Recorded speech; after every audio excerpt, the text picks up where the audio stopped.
رباه عفوك إني من نور مدت يداي. அஸ்ஸலாமு அலைக்கும் வரஹ்மத்துல்லாஹி வபரகாத்துஹு. அப்போ இந்த சிறிய நேரத்தில் நம்ம பிளான் பண்ண மாதிரி காதலை பற்றியும் இஸ்லாமிய மார்க்கம் சொல்லக்கூடிய காதலை பற்றியும் இஸ்லாமிய மார்க்கம் சொல்லக்கூடிய திருமணத்துடைய சில சட்டத்திட்டங்களாகிய இருக்கக்கூடிய சில விஷயங்களை பற்றியும் இன்ஷா அல்லாஹ் பார்க்கறதுக்காகத்தான் நம்ம ஒன்று சேர்ந்திருக்கோம். இப்போது இஸ்லாமிய மார்க்கத்தை பொறுத்த வரைக்கும் ஒரு ஆணும் ஒரு பெண்ணும் திருமணம் செய்வதற்கு முன்னால் சில விஷயங்களை செய்யணும்.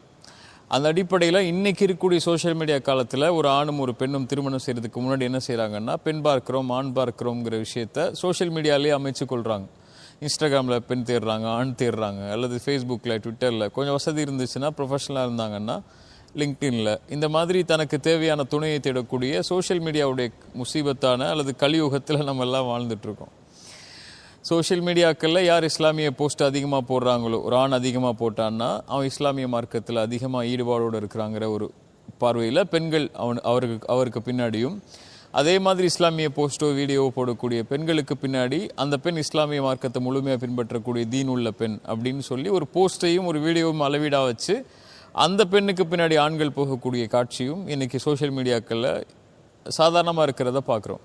ஆனால் அல்லாஹ்வுடைய மார்க்கத்தை பொறுத்த வரைக்கும் இந்த மார்க்கம் ஒரு ஆண் ஒரு பெண்ணை பார்ப்பதற்கும் ஒரு பெண் ஒரு ஆணை பார்ப்பதற்கும் திருமணத்துக்காக, மற்ற விஷயத்துக்காக இல்லை, திருமணத்துக்காக பார்க்கறதுக்கு சில அளவீடுகளை சொல்லுது. இப்போ ஒரு ஆண் ஒரு பெண் வீட்டில் பெண் கேட்குறான்னா அந்த பெண் வீட்டார்கள் அந்த ஆணிடத்தில் பார்க்க வேண்டிய அம்சங்கள் என்ன? வம்சம், ஊர், எங்கள் ஊருக்காரனா, அல்லது வம்சம் நம்ம ஊர் வம்சமா, அல்லது நம்ம குடும்பமா, நம்ம குலமா, காசு இருக்கா, பணம் இருக்கா, படிப்பு இருக்கா, இதெல்லாம் நீங்கள் பாருங்கள். ஆனால் பார்க்குறதுக்கு முன்னாடி ஒரு முக்கியமான 2 அம்சங்கள் இருக்குது, அதை பாருங்கன்னு ரசூலுல்லாஹி ஸல்லல்லாஹு அலைஹி வஸல்லம் சொன்னாங்க. இது அத்தாக்கும் மன் தர்தௌன தீனஹு வஹுலுகஹு.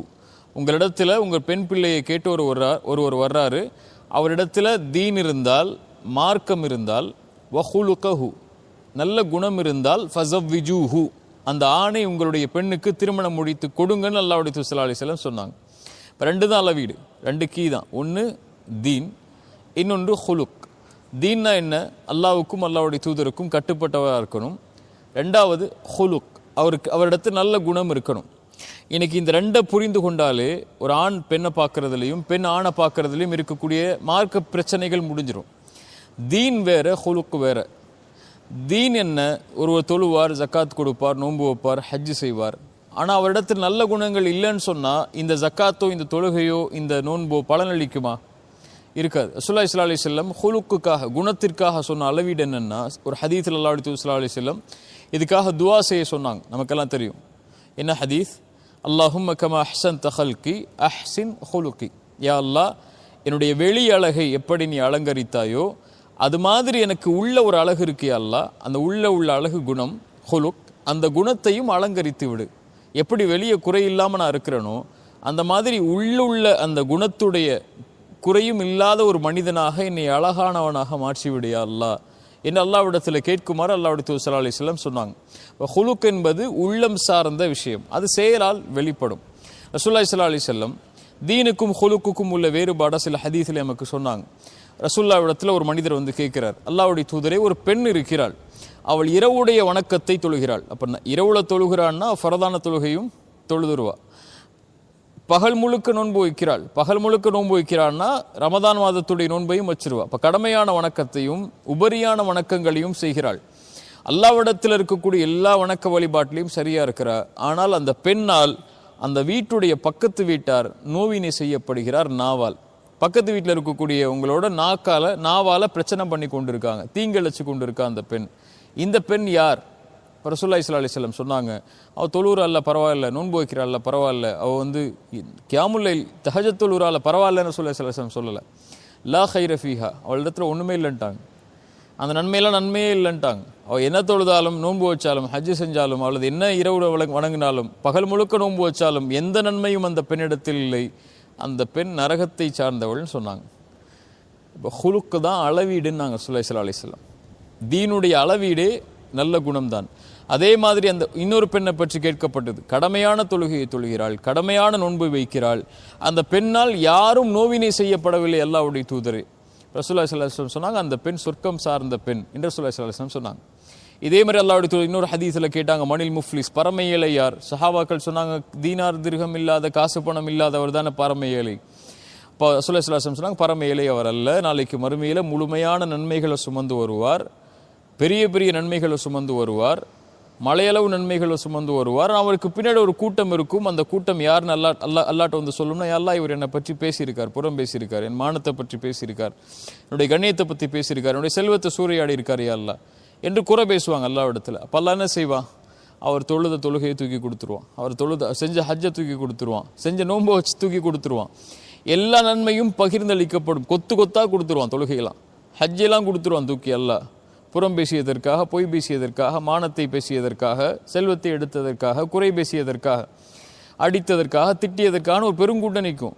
எல்லா நன்மையும் கொடுத்து முடிச்சிருவான் அல்லாஹ், ஒன்றுமே இருக்காது கொடுக்குறதுக்கு. அப்போ அல்லாட்ட வந்து ஒரு கூட்டம் நிற்க, அல்லாஹ் இன்னும் பேசியிருக்கா இல்லை என்னை பற்றின்னு சொல்லி. அப்போ அல்லாஹ் அவர்களுடைய பாவங்களை தூக்கி இவன் மேல் சுமத்துவான். சுமத்தப்பட்ட பாவம் நரகத்துக்கு உரித்தானவன் நம்ம மாத்திரும். அப்போ எல்லா நன்மைகளோடு வந்த மனிதன், தீனோடு வந்த மனிதன் குணத்தால் அழிந்ததனால் அவன் நரகத்திலே தூக்கி வீசப்படுவானே, இவன் பரம ஏழைன்னாங்க. அப்போ தீனை அளவெடுப்பதே ஒரு முஸ்லீமுக்கு குணம்தான். இப்போ இந்த குணத்தில் அவன் சரியானால்தான் தீன் அவனுக்கு சரியாகும். இப்போ தொழுகிறானா, நோன்பு வைக்கிறானா, ஹஜ்ஜு செய்கிறானான்னு மட்டும் நம்ம பார்க்க வேண்டிய அளவீடல்ல. இன்ஸ்டாகிராமில் அந்த பொண்ணு வந்து இஸ்லாமிக் ஸ்டேட்டஸ் போடுறாளா, இஸ்லாமிக் வீடியோ போடுறாளா, அந்த ஆண் இஸ்லாமிக் ஸ்டேட்டஸ் போடுறானா, இஸ்லாமிக் வீடியோ போடுறானாங்கிறது அளவீடல்ல. அங்கே அவனுடைய செயல்பாடு எப்படி இருக்குது, அவனுடைய பேச்சு எப்படி இருக்குது, அவனுடைய குணம் எப்படி இருக்குது, ஏழைகள்கிட்ட எப்படி நடந்துகொள்கிறான், அவன் பக்கத்து வீட்டாரோட எப்படி நடந்து கொள்கிறான், உறவினர்கிட்ட எப்படி நடந்துக்கிறான், பெற்றோர்கள்ட்ட எப்படி நடந்துக்கிறாங்கிற குண அளவீடை பார்த்து ஒரு ஆணை தேர்ந்தெடுங்கள்னு சொன்னாங்க. அதே மாதிரி தான் ஒரு பெண்ணுக்கும், ஒரு பெண்ணை தேர்ந்தெடுப்பதற்கும் துன்கஹுல் மர்அத்து லி அர்பஇன், 4 விஷயத்துக்காக ஒரு பெண் தேர்ந்தெடுக்கப்படுகிறாள். செல்வத்திற்காக, அழகுக்காக, குடும்பத்துக்காக. இந்த 3க்காகவும் பெண்ணை தேர்ந்தெடுக்கலாமா இஸ்லாம்லனா? தேர்ந்தெடுக்கலாம், அது அனுமதிக்கப்பட்டதான். செல்வத்துக்காக ஒரு பெண்ணை திருமணம் செய்யலாம், குடும்பத்துக்காக ஒரு பெண்ணை திருமணம் செய்யலாம், பரம்பரைக்காக, அழகுக்காகவும் ஒரு பெண்ணை திருமணம் செய்யலாம். அல்லாஹ் 4வது சொன்னாங்க லீதீனிஹா, அந்த பெண்ணுடைய மார்க்கத்திற்காகவும் சொல்லிட்டு அல்லாஹ் சொன்னாங்க ஃபத் ஃபர் பிதாத்தித்தீன், நான் உங்களுக்கு அறிவுரை செய்கிறது தேர்ந்தெடுங்க மார்க்கத்தை. ஏன்னா மார்க்கம் தான் மற்ற எல்லாவற்றையும் அளவெடுக்கும். அழகு போயிடும், குடும்பம் கண்ணியம் எப்போ வேணாலும் போயிடலாம், செல்வம் என்னைக்கு வேணாலும் கூடும், என்னைக்கு வேணாலும் குறையும். பணக்காரனா வர்ற பொண்ணு எப்போ ஏழையாவான்னு தெரியாது. அழகா வர பொண்ணு குழந்தை பெற்றெடுத்துட்டு அழகு குறைய ஆரம்பிச்சிடும். வயசாக ஆரம்பிக்க பெண்களுடைய அழகு குறையும், அவங்க முதுமை அடைஞ்சிருவாங்க. அப்போ அழகுடைய பார்வை நமக்கு ஒரு ஆணுக்கு இருக்காது. செல்வம் பெருசாக தெரியாது கொஞ்ச நாளைக்கு அப்புறம், குடும்ப உறவுகள், குடும்ப கண்ணியம் எல்லாம் பெருசாக தெரியாது கொஞ்ச நாளைக்கு அப்புறம். இப்போ நிலையாக அந்த பெண்ணோடு இருக்க போது தீன் தான், அதில் இருக்கிறது தான் குணமும். இப்போ இந்த தீனும் குணமும் இருக்கக்கூடிய பெண்ணை தேர்ந்தெடு, இல்லை என்றால் தரிபத் யதா, உன் கரம் மண்ணாகும் அல்லாஹ் ஸல்லல்லாஹு அலைஹி வஸல்லம் சொன்னாங்க. இப்போ ஒரு ஆணுக்கும் பெண்ணுக்கும் இதான் அளவீடு. தீனும் ஹுலுக்கும் தான், மார்க்கமும் அதோடு சேர்ந்த குணங்களும், அந்த 2ஐயும் அளவீடாக வைத்து கொண்டு ஒரு ஆண் பெண்ணை பார்த்தாலோ ஒரு பெண் ஆணை பார்த்தாலோ அந்த உறவு அல்லாஹ்வுக்கான உறவாக இருக்கும். அல்லாஹ்வுக்கான உறவு தொடர்ச்சியான உறவாக இருக்கும். அதைத்தான் ரசூலுல்லாஹி ஸல்லல்லாஹு அலைஹி வஸல்லம் அக்மலுல் முஃமினீன ஈமானன், ஒரு முஃமினுடைய ஈமானை முழுமைப்படுத்தக்கூடியது, ஈமான்னா தீனை முழுமைப்படுத்தக்கூடியதே குணம்தான். நாங்கள் ஹையாருக்கும் லியாஹலி, அதோடு சேர்த்து அல்லாஹ்வுடைய சொன்னாங்க உங்களில் சிறந்தவர் உங்களுடைய குடும்பத்தாரிடத்திலே சிறந்தவர். இப்போ குணத்தை அல்லாஹ்வுடைய தூதர் ஸல்லல்லாஹு அலைஹி வஸல்லம் சொல்லிட்டு உங்களில் சிறந்தவர் உங்களுடைய குடும்பத்தாரிடத்தில் சிறந்தவர்னு சொன்னாங்கன்னா, ஈமானோடு குணம் சேர்ந்த இருக்கக்கூடிய இந்த முழுமையான ஈமான் தான் ஒரு மனிதனை நல்ல மனிதனாக குடும்பத்தில் ஆக்கும், ஒரு பெண்ணை நல்ல பெண்ணாக குடும்பத்தில் ஆக்கும். ரசூலுல்லாஹி ஸல்லல்லாஹு அலைஹி வஸல்லம் சொல்ல வந்ததுடைய காரணம் அதைத்தான் அல்லாஹ்வுடைய தூதர் ஸல்லல்லாஹு அலைஹி வஸல்லம் தன்னை முன்னிறுத்தி சொன்னார்கள். ஹைருக்கும் லியாஹலி வான ஹைருக்கும் லியாஹலி, உங்களில் சிறந்தவர் உங்களுடைய குடும்பத்தாரிடத்திலே சிறந்தவர், நான் என் குடும்பத்தாரிடத்திலே சிறந்தவன். ரசூலுல்லாஹி ஸல்லல்லாஹு அலைஹி வஸல்லம் சொன்ன உடனே அங்கே இருந்த மனைவிமார்கள் சிலர் சொன்னாங்க, சதக்த யா ரசூலல்லாஹ், என் கணவரே அல்லாஹ்வுடைய தூதரே நீங்கள் உண்மையை சொன்னீர்கள்னு சொன்னாங்க, நீங்கள் சிறந்தவர் தான் சொன்னாங்க. இதை போய் நம்ம மனைவிமார்கள்ட்ட சொன்னால் அவங்க என்ன சொல்லுவாங்க? இன்னா லில்லாஹி வ இன்னா இலைஹி ராஜிஊன் கூட சொல்லலாம். சதக்தெல்லாம் சொல்கிறதுக்கு வாய்ப்பு இருக்கான்னு நமக்கு தெரியலை. கேட்டு பாருங்கள், ஆலோசனை செஞ்சு பார்த்துக்குவோங்க. ரசூலுல்லாஹி ஸல்லல்லாஹு அலைஹி வஸல்லம் இந்த அளவீட சொன்னாங்க. அல்லாஹ்வுடைய மார்க்கம் திருமண உறவை இதற்காக ஏற்படுத்துது. அதைத்தான் அல்லாஹ் குர்ஆனில் சொல்கிறான், மின் ஆயாத்திஹி அன் ஹலக லக்கும் மின் அன்ஃபுசிக்கும் அஸ்வாஜன், உங்களிலிருந்தே உங்களுடைய மனைவிமார்களை அல்லாஹ் படைத்து உங்களுக்கு கொடுப்பதுடைய நோக்கம் லிதஸ்குனு இலைஹா, சுப்ஹானல்லாஹ், அந்த பெண்ணிடத்திலிருந்து நிம்மதியை பெறுவதற்காக. அந்த நிம்மதி தான் அந்த வாழ்க்கையை நகர்த்தும். உஜஅல பைனக்கும் மவத்தத வ ரஹ்மா, இப்போ ரிலேஷன்ஷிப்புடைய, கணவன் மனைவியுடைய இந்த ரிலேஷன்ஷிப்புடைய பேஸ்மெண்ட் அல்லாஹ் சொல்கிறான். மவத்தா அளவற்ற எதிர்பார்ப்பற்ற காதல் இந்த இருவருக்கும், வரஹ்மா கருணை. காதல் லவ் ஏன் முதல்ல சொல்லிட்டு அதோட நிறுத்தாம ஏன் அல்லாஹ் கருணையை கொண்டு வர, ரஹ்மத்தை கொண்டு வர்றானா, இரக்கத்தை கொண்டு வர்றானா? லவ்ங்கிறது ஒரு திருமணம் முடித்த முதல் வருஷம் 2 வருஷம் அல்லது குழந்தை பெக்கிற வரைக்கும், குழந்தை பெற்றெடுத்து வளர்க்குற வரைக்கும் இருக்கலாம். அதுக்கப்புறம் ஒரு ஆணுடைய பொறுப்புகளும் ஆணுடைய சிந்தனைகளும் நோக்கங்களும் மாறும்போது காதல் குறையும், அன்பு குறையும். அப்போ அந்த ரிலேஷன்ஷிப்பை இழுத்துட்டு போகிறதுக்கு ஒன்று வேணும், அது கருணை, அது ரஹ்மத். ஏன்னா அந்த பெண்ணுடைய அர்ப்பணிப்பை அவன் பார்ப்பான், அந்த பெண் அந்த குழந்தை பெற்றெடுப்பதற்காக படக்கூடிய சிரமத்தை பார்ப்பான், அந்த பெண் பட்ட தியாகங்களை பார்ப்பான், அந்த பெண் எல்லாவற்றையும் துறந்து தனக்காக வாழக்கூடிய வாழ்க்கையை பார்ப்பான். அதே மாதிரி ஒரு பெண்ணும் ஒரு ஆண் அந்த இரக்க குணத்தோட பார்ப்பான், அந்த கருணையோட பார்ப்பான். எல்லாத்தையும் விட்டுட்டு தன்னுடைய சிந்தனைகள், தன்னுடைய நோக்கங்கள், தன்னுடைய அழகு, தன்னுடைய வாழ்வு நேரம் எல்லாத்தையும் அந்த குடும்பத்துக்காக, குடும்பமுடைய முன்னேற்றத்திற்காக, பிள்ளைகளுடைய எதிர்காலத்துக்காக உழைக்கக்கூடிய அந்த கணவனுடைய கருணையை பார்ப்பா, அந்த அந்த அந்த லவ்வுக்கும் காதலுக்கும் மேலே. இப்போ இந்த ரெண்டும் தான் அந்த ரிலேஷன்ஷிப்பை கடைசி வரைக்கும் இழுத்துட்டு போகும். இதுக்காகத்தான் திருமண வாழ்வை அல்லாஹ் அமைத்திருக்கிறான் என்று அல்லாஹ் ரப்புல் ஆலமீன் குர்ஆனில் சொல்கிறான். இப்போ இந்த வாழ்க்கை துவங்கி எதற்காக இது நகரும்னு சொன்னால் அல்லாஹ்வுடைய மார்க்கத்துக்காக நகரும். அல்லாஹ்வுடைய மார்க்கத்துக்காக இது நகர்ந்தால்தான் இந்த உறவு இந்த உலகத்திலையும் மறுமையிலையும் ஜெயிக்கும். மறுமையில் ஜெயிக்கிறதுக்காக தானே இந்த உலகத்தில் எல்லாருமே வாழ்கிறோம். இந்த உலக வாழ்வே மறுமைக்கான வாழ்வு தான். இங்கே விதை போடுறோங்கிறதா மறுமையில் அறுவடை செய்கிறதுக்காக. அதுக்கு உதவி செய்கிறது தான் இந்த திருமண வாழ்வே தவிர, திருமண வாழ்வே ஒரு மனிதனுடைய வாழ்க்கையுடைய நோக்கம் அல்ல. இது ஒரு உதவி, ஒரு டூல். அது சொர்க்கத்துக்கு போகிறதுக்கோ, அவன் நரகத்திலிருந்து தன்னை பாதுகாக்கிறதுக்கோ, சொர்க்கத்துக்குள்ளே தன்னை தயார்படுத்திக்கிறதுக்கோ, தன்னுடைய இயற்கையான ஆசைகளையும் தன்னுடைய இயற்கையான இன்பங்களையும் ஹலாலான வழியில் செலவழிக்கிறதுக்கோ அவனுக்கு இருக்கக்கூடிய ஒரு வாய்ப்பு இந்த திருமண வாழ்வுங்கிறது. இந்த வாழ்வு அவனை மார்க்கத்தில் முழுமையாக்கி, குணத்தில் முழுமையாக்கி, குடும்ப வாழ்வில் முழுமையாக்கி அவனை சொர்க்கத்துக்குள்ளே கொண்டு போகும். ரசூலுல்லாஹி ஸல்லல்லாஹு அலைஹி வஸல்லம் ஒரு அழகிய ஹதீஸ் சொன்னாங்க, ரஹிமல்லாஹு ரஜுலன், ஒரு மனிதனுக்கு அல்லாஹ் இரக்கம் காட்டட்டும். இவன் யார்? இரவு நேரத்தில் நின்று வணங்குகிறான். தன்னுடைய குடும்பத்தார் தன்னுடைய மனைவி தூங்கிட்டு இருக்கும்போது நின்று வணங்குவான். இரவுடைய கியாமுல் லைலுடைய தொழுகையை தொழுவான். அந்த பெண் தூங்கி கொண்டிருப்பாள். அவள் எழுப்புவான், எழமாட்டாள் அவள் உறக்கத்தால். அப்போது அவளுடைய முகத்தில் தண்ணீர் தொளிப்பான், கட்டையத்துக்கு அடிச்சிட மாட்டான், தண்ணீர் தொளித்து அவளை எழுப்புவான். இவனுக்கு அல்லாஹ் அருள் செய்யட்டும்னு சொன்னாங்க. ஏன் அவன் செய்கிறான் இதை? தன்னோடு அந்த பெண் சொர்க்கம் வர வேண்டும் என்பதற்காக. ஒரு பெண் ஒரு ஆணை தேர்ந்தெடுக்கும் போது, இந்த ஆண் நமக்கு காசை கொடுப்பானா, பணத்தை கொடுப்பானா, மார்க்கத்தை இந்த ஆண் நமக்கு நல்ல குடும்ப வாழ்வை கொடுப்பானா, நிறைய குழந்தைகளை கொடுப்பானான்னு பார்க்கறதுக்கு முன்னாடி அந்த ஆண் நம்மளை சொர்க்கத்துக்கு கூட்டு போவானான்னு பார்க்கணும். அதைத்தான் ரசூலுல்லாஹி ஸல்லல்லாஹு அலைஹி வஸல்லம் ரஹிமல்லாஹு ரஜுலன் சொன்னாங்க. அதே மாதிரி இன்னொரு தரம் சொன்னாங்க, ரஹிமல்லாஹு இம்ரஅத்தன், இன்னொரு பெண்ணுக்கு அல்லாஹ் இரக்கம் காட்டட்டும். அந்த பெண் யார்? அவள் நின்று தொழுவாள், இவன் தூங்கி கொண்டிருப்பான். அவள் எழுப்புவாள், ஆனால் அவன் உறங்குவான், மறுப்பான். அப்போது தண்ணீர் தெளித்து அந்த தொழுகைக்காக அவனை தயார்படுத்துவாள். இந்த பெண்ணுக்கும் அல்லாஹ் இரக்கம் காட்டட்டும்னு சொன்னாங்க. அப்போ இந்த ரிலேஷன்ஷிப்புடைய அந்த பயணத்துடைய அழகு அல்லாஹ் தீனாக, மார்க்கமாக, குணமாக, மறுமையுடைய வெற்றியா அல்லாஹ் ஆக்குறான். அல்லாஹ்வுடைய அருளா அதை அல்லாஹ் ரப்புல் ஆலமீன் கொண்டு வர்றான். ரசூலுல்லாஹி ஸல்லல்லாஹு அலைஹி வஸல்லம் இந்த ஹதீஸ் மூலியமா நமக்கு இதான் அதோடைய நோக்கம்னு சொன்னாங்க. இந்த 2 பேரும் வணக்க வழிபாட்டில் ஒழுங்காகி, மார்க்கத்தில் ஒழுங்காகி, நல்ல நல்ல நல்ல குணங்களில் ஒழுங்காகி, நல்ல சந்ததிகளை பெருக்கி, அதன் மூலியமா மறுமையுடைய வெற்றியை தேடுறதா அந்த வாழ்க்கையுடைய நோக்கம்னு சொன்னாங்க. இங்கே தொடங்கக்கூடிய அந்த உறவு முடியும் எங்கன்னா சொர்க்கத்தில், ஜன்னால. ஒரு அழகிய நிகழ்வு, இதோட உங்களுடைய நேரத்தை எடுத்துக்க விரும்பலை. சல்மான் அல் ஃபாரிசி ரலியல்லாஹு அன்ஹு, அபு தர்தா, இந்த 2 பேருக்கும் நடக்கக்கூடிய அழகிய நட்புடைய உரையாடல் நமக்கு தெரியும். சல்மான் அல் ஃபாரிசி, அபு தர்தா 2 பேருமே நண்பர்கள். அபு தர்தாவுடைய வீட்டுக்கு சல்மான் அல் ஃபாரிசி வர்றாங்க. இப்போ கதவை உம்மு தர்தா திறக்கிறாங்க. ஒரு அலங்கோலமான ஒரு நிலையில் இருக்கிறாங்க. அவங்க பார்க்குறதுக்கே கொஞ்சம் கஷ்டமான நிலைமையில். இப்போ சல்மான் கேட்குறாங்க உம்மு தர்தாவை பார்த்து, அபு தர்தாவுடைய மனைவியை பார்த்து, உம்மு தர்தா ஹிஜாபுடைய சட்டம் இறங்குறதுக்கு முன்னாடினால அவங்க பார்க்குறாங்க நார்மலாக. இப்போ ஹிஜாபுடைய சட்டம் இறங்குறதுக்கு முன்னாடி சல்மான் கேட்குறாங்க அவங்கள பார்த்து, ஏன் இப்படி இருக்கீங்க, என்ன ஏன் இப்படி அலங்கோலமாக இருக்கீங்க, அலங்கரிச்சிருக்கலாமே. இப்போ சொல்கிறாங்க, அபு தர்தாவுக்கு என்ன தேவை இருக்குது என்ன இடத்துல? அவர் எப்போ பார்த்தாலும் தொழுகிறார், எப்போ பார்த்தாலும் குர்ஆன் ஓதுறாரு, எப்போ பார்த்தாலும் நோன்பு வைக்கிறார். அப்படியா கதை? சரி நான் உள்ளே வரேன்னு சொல்லி உள்ளே போகிறாங்க. சாப்பாடு வைக்கிறாங்க சல்மானுக்கு. அபு தர்தாவை கூப்பிட்றாங்க சல்மான் அல் ஃபாரிசி, வாங்க உட்காந்து சாப்பிடுங்கிறாங்க. அவர் சொல்லலாம், நான் நோன்புன்னு, நான் ஃபீலான நோன்பு தானே, நான் சாப்பிட மாட்டேன், நீ சாப்பிட்ற வரைக்கும். சாப்பிட்றியாங்கிறாங்க. சாப்பிட்றாங்க 2 பேரும் சேர்ந்து உட்காந்து. இரவு நேரம் வருது, சல்மான் தூங்க போகிறாரு. அபு தர்தா எழுந்து தொழ ஆரம்பிச்சார். சல்மான் சொன்னாங்க, அபு தர்தா உட்காருங்க, உறங்குங்க. இப்போ சல்மான் சொன்னாங்க, அபூதர்தா சொன்னாங்க, நான் தொழுகிறேனே, இல்லை இப்போ தொழ வேணாம். மறுபடியும் சல்மான் உறங்கினாங்க. அவர் தூங்குறாரான்னு பார்த்துட்டு மறுபடியும் எழுந்து நின்று வணங்க ஆரம்பிச்சிடறாரு. சொன்னாங்க, உட்காருங்க, இது நம்முடைய தொழுவதற்குரிய நேரம் அல்ல. கடைசி இரவுடைய நேரம் வருது. சல்மான் அல் ஃபாரிசி அபூதர்தா 2 பேரும் எழுந்து தொழுகிறாங்க. காலை விடியல் வந்ததுக்கப்புறம் சல்மான் அல் ஃபாரிசி அபூதர்தாவை அழைச்சி சொன்னாங்க, அபூதர்தா, நீ செய்கிற தப்பு. உன்னுடைய கண்ணுடைய கடமை இருக்குது, உன்னுடைய உள்ளத்துடைய கடமை இருக்குது, உன்னுடைய குடும்பத்தாருடைய கடமை இருக்குது, அல்லாஹ்வுக்கு செய்ய வேண்டிய கடமைகள் இருக்குது. அல்லாஹ்வுடைய கடமையில் மட்டும் சரியாக இருந்து குடும்பத்தாருடைய கடமையில் சரியில்லைன்னா அது உரிமை, அது அது அது அது உன்னை அளவுபடுத்தாது. எல்லாத்துலேயும் நீ கூலாரு. அதுதான் ஒவ்வொரு உரிமையை கொடுத்ததாகும். அந்த உரிமையை கொடுக்கலன்னா நாளைக்கு மறுமையில் குற்றவாளி அனுப்பினாங்க. இதை செய்தியை காலையில் ரசூலுல்லாஹி ஸல்லல்லாஹு அலைஹி வஸல்லம் கொண்டு போகிறாங்க. ரசூலுல்லாஹி ஸல்லல்லாஹு அலைஹி வஸல்லம் சொன்னாங்க, சதக சல்மான் உண்மையை சொன்னார்னாங்க. அப்போது அபூதர்தா உம்முத்தர்தா சல்மான் அல் ஃபாரிசியுடைய இந்த உரையாடல் இதோடு முடியுது.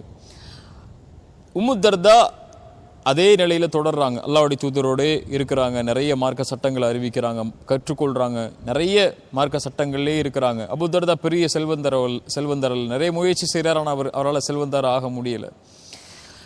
அபூதர்தா மரண நிறுத்த அடைகிறார். உம்முத்தர்தா அவருடைய மரண நிறுத்துக்கு பக்கத்துக்கு வர்றாங்க. அப்போ சொன்னாங்க உம்முத்தர்தா அபூதர்தாவை பார்த்து, என் கணவரே, நான் உங்களை அடைவதற்காக என்னுடைய தந்தைகிட்ட என்னுடைய கரத்தை கேட்டீங்க. என் தந்தை உங்கள்கிட்ட கொடுத்துட்டார். நான் உங்களை திருமணம் முடித்தேன், இவ்வளோ காலம் வாழ்ந்துட்டேன். ஆனால் நான் ஆதரவு வைக்கிறேன், நாளைக்கு மறுமையில் உங்களுக்கு நான் மனைவியாக வருவதற்கு நான் உங்களிடத்திலே ஒப்பந்தம் செய்து கொள்கிறேன். நான் தேர்ந்தெடுக்கிற உங்களை மறுமைக்காக அப்படின்னு சொல்கிறாங்க. சுப்ஹானல்லாஹ். அந்த நிலையிலேயே அபூதர்தா மரணமாயிடுறாங்க. உம்முத்தர்தா அதுக்கு பின்னாடி வாழ்கிறாங்க. முஆவியா ரலியல்லாஹு அன்ஹு காலம் வரைக்கும் வாழ்கிறாங்க. முஆவியா ரலியல்லாஹு அன்ஹு ஹலீஃபாவானதுக்கப்புறம் உம்முத்தர்தாவை பெண் கேட்டு வர்றாங்க, அனுப்புகிறாங்க. முஆவியா ரலியல்லாஹு அன்ஹு உம்முத்தர்தா சொல்லி அனுப்புகிறாங்க, நான் என் கணவர் அபூதர்தாவை மறுமைக்காக ஒப்பந்தம் செய்து விட்டேன், என்னால் உம்மை திருமணம் செய்ய முடியாதுங்கிறாங்க. சுப்ஹானல்லாஹ். அதற்கு பிறகு அவங்க திருமணம் செய்யலை. ஏன்? மறுமைக்காக அவர்கள் தன்னை தயார்படுத்தி தன் கணவரை மறுமையில் சந்தித்து அவரோடு மறுமையில் வாழ வேண்டும் என்று ஆசைப்படுவதற்காக. சுப்ஹானல்லாஹ். இது மறுமைக்கான உறவு, இது அல்லாஹ்விற்கான உறவு. இப்போ இந்த உறவுடைய அடிப்படையில் தான் ஒரு கணவன் மனைவியுடைய வாழ்க்கை அமைந்தால் அந்த வாழ்க்கை இந்த உலகத்திலையும் மறுமையிலையும் வெற்றி பெறக்கூடிய வாழ்க்கை ஆகும். அல்லாஹ்வுக்கான நேசமாக, அல்லாஹ்வுக்கான விருப்பமாக கணவன் மனைவி இடையே வரக்கூடிய பிரச்சனைகள், சண்டைகள், சச்சரவுகள் எல்லாவற்றையும் அன்போடும் அருளோடும் அல்லாஹ்வுக்காகவும் மாற்றிக்கொண்டாங்கன்னா இந்த வாழ்க்கை என்பது இன்னைக்கு ரொம்ப எளிதான கண்ணியமான வாழ்க்கையாக அமையும். இந்த அடிப்படைகளை மட்டும் புரிந்து கொள்வோம். இந்த வாழ்க்கைக்கு தேவையான எல்லாவற்றையும் அல்லாஹ் அவனுடைய அருளால் அல்லாஹ் கொடுத்து கொண்டே இருப்பான். அல்லாஹ்விடத்தில் கேட்டால். யாராவது உங்களுக்கு நல்ல மனைவி வேணும், நல்ல குடும்பம் வேணும், குழந்தை வேணும், நல்ல வசதியான வாழ்க்கை வேணும் அப்படின்னா மூசா அலைஹிஸ்ஸலாமுடைய சம்பவத்தை நினைச்சு பார்த்துக்கோங்க. கடைசியாக சொல்கிறேன். மூசா அலைஹிஸ்ஸலாம் எல்லாம் இல்லாமல் தனிமை என்று இருள் என்ற ஒரு நாள் மூசா அலைஹிஸ்ஸலாமுடைய வாழ்க்கையில் வருது. நடந்து போய்கிட்டே இருக்கிறாங்க, எங்கே போகிறோன்னே தெரியாமல். இப்போ அல்லாஹ் அழைக்கிறாங்க, ரப்பி லிமா அன்ஸல்த இலைய மின் ஹைரின் ஃபகீர். யா அல்லாஹ், நீ இறக்கிய நலவுகள் மீது தேவை உள்ள அடியானாக இருக்கிறேன், எனக்கு அதை கொடு யா அல்லாஹ்னாங்க. நீ என்மேல் பொழிந்திருக்கக்கூடிய நன்மைகளுக்கெல்லாம், என்மேல் இறக்கி இருக்கக்கூடிய நன்மை ஹைருக்கெல்லாம், நலவுக்கெல்லாம் நான் தேவை உள்ளவனாக இருக்கிறேன் யா அல்லாஹ். ரப்பி லிமா அன்ஸல்த இலைய மின் ஹைரின் ஃபகீர். அதற்கு தேவை உள்ளவனாக, ஃபக்கீராக நான் இருக்கிறேன், அதை எனக்கு கொடுன்னாங்க. அதற்கு பிறகுதான் அல்லாஹ் ரப்புல் ஆலமீன் மூசா அலைஹிஸ்ஸலாமுக்கு ஒரு குடும்ப வாழ்வு எல்லாம் அந்த பெண்ணை அனுப்புனா, அந்த பெண்ணுடைய தந்தைகிட்ட பேசுனாங்க, திருமணமாச்சு, ஒரு குடும்ப வாழ்வு, அவருடைய வீடு என்றெல்லாம் அமைந்தது. அல்லாஹ்விடத்தில் நம்ம தேவைகளை கேட்கணும், நம்முடைய அல்லாஹ்விடத்தில் முறையிடணும். ஒரு ஆண் இப்படி ஒரு பெண்ணை பார்க்கணும், ஒரு பெண் இப்படி ஒரு ஆணை பார்க்கணும். பார்த்தாலும் அல்லாஹ்விடத்தில் இஸ்திகாரா தொழுகையின் மூலமாக நாம் அல்லாஹ்விடத்தில் தேர்ந்தெடுப்ப கேட்கணும். யா அல்லாஹ், இது எனக்கு சரியாக வருமா, நீ சொல்லி யா அல்லாஹ், இது ஷர்னா நீக்கிற ஹைர்னா என்னை கூட வச்சிரு. இன்னைக்கு பல ஊர்களில் என்ன பண்ணுறாங்க, இஸ்திகாரா தொழுகைன்னு சொன்னால் சீட் எழுதி போட்டு பார்க்குறாங்க, ஆம் இல்லை, அல்லது 3 சீட் எழுதி போட்டு இது எடுத்தால் இது வந்துச்சுன்னா யா அல்லாஹ் அவன் முடிவு, இது வந்துச்சுன்னா அவன் முடிவுன்னு இஸ்திகாரா தொழுகையை கொண்டு முடிவு எடுக்கிறாங்க. இதெல்லாம் மூட பழக்கம். இதெல்லாம் இஸ்திகாரா என்பது. இஸ்திகாரா என்பது அல்லாஹ்விடத்தில் கேட்போம், ஒரு உறவை முன்னெடுத்து அல்லாஹ் இந்த மாதிரி ஒரு பெண் பார்த்துருக்க, இது எனக்கு ஹைர்னா இது எனக்கு நெருக்கமாக்கு, இது ஷர்னா என்னை விட்டு நீக்கிறியா அல்லாஹ் வழிகாட்டுவான்.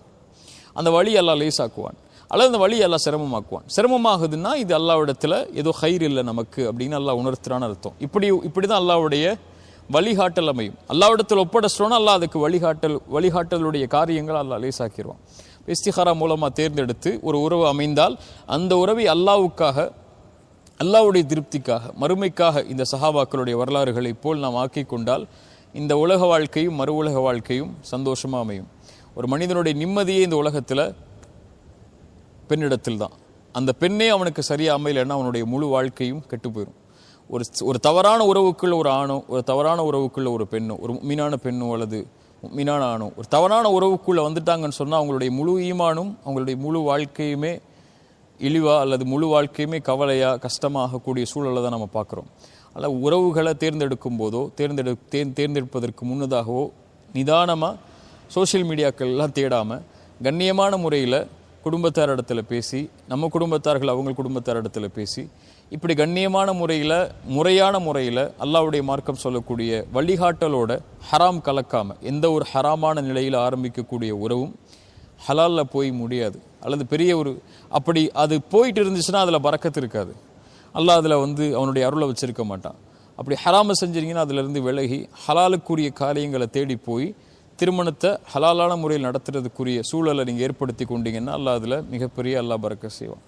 அப்படி முறைப்பட்ட முறையில் எளிமையாக திருமணம் செஞ்சு அழகான கண்ணியமான வாழ்வை அல்லாஹ் வாழ்கிறதுக்கு உங்களுக்கும் அல்லாஹ் நமக்கும் அருள் செய்யட்டும். ஜஸாக்குமுல்லாஹு ஹைரன், பாரக்கல்லாஹு ஃபீக்கும். அகூலு கௌலி ஹாதா அஸ்தக்ஃபிருல்லாஹ் லி வலக்கும். அஸ்ஸலாமு அலைக்கும் வரஹ்மத்துல்லாஹி வபரகாத்துஹு.